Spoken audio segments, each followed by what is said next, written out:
You're listening to the podcast of In Search of Glory, Chapter 1, New Start. As Jake turned the corner to the parking lot of his company, Jake's Specialty Tools, he could not but reflect upon how he had started 15 years ago.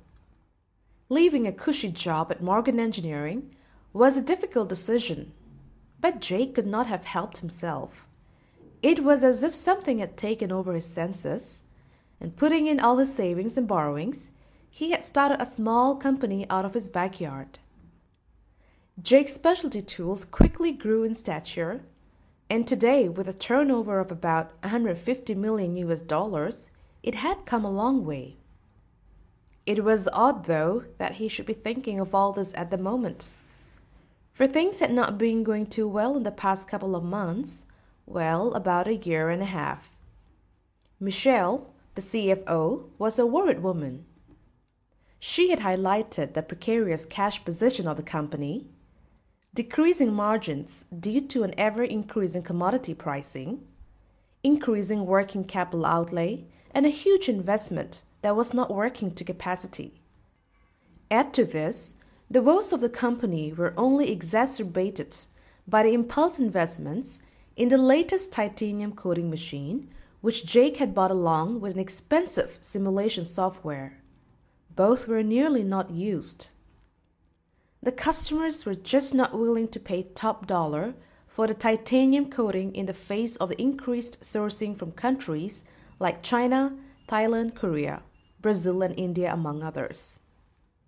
Jake was depending on this huge investment initiative in technology to catapult his company into the next league, but it did not seem to be happening. Michelle had been hopping around Jake, but he had persisted in pushing his ideas. Today he had an appointment for a detailed discussion with Michelle. She was already present in his cabin as he entered it.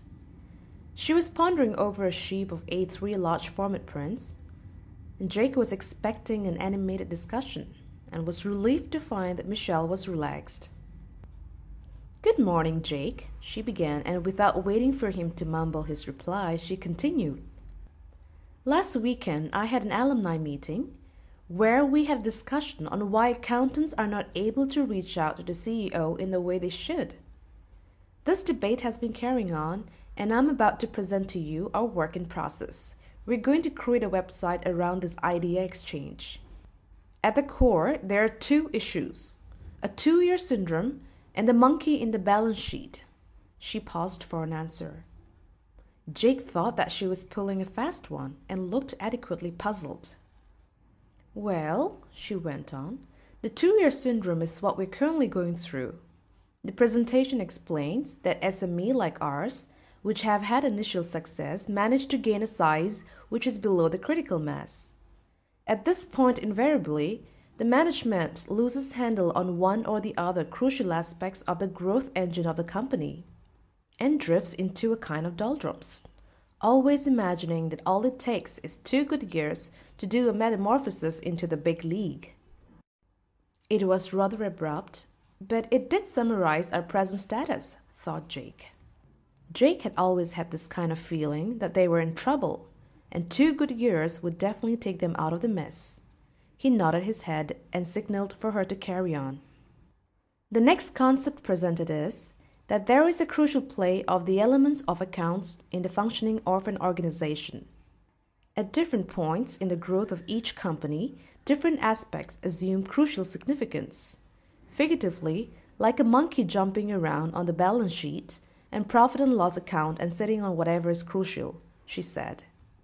Jake, who was beginning to get into this. Was she trying to suggest that there is a link between the 2-year syndrome and the monkey doing its thing on the accounts? As if she read his thoughts, she carried on. "I'm creating a sequence of templates of management information which settle into the accounts.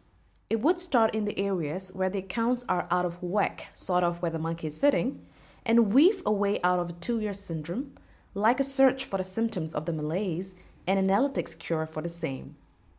Jake was not sure he was ready to buy her whole argument. However, Michelle was eager to walk him through the concept, and presently Jake began to give up his suspicion. As he went over this, his mind focused on the thought that perhaps what is required at his level was to have a feel for the monkey doing its thing on the accounts before he charted a crucial course for the company. Then, too, having set a course for the organization, there seemed to be some crucial inputs that must be kept in sight. The more he looked through the presentation and heard of Michelle, the more convinced he got that there was merit in it. He, of course, understood that he would have to grasp the crucial relationship between the information system and the symptoms that he should be tracking.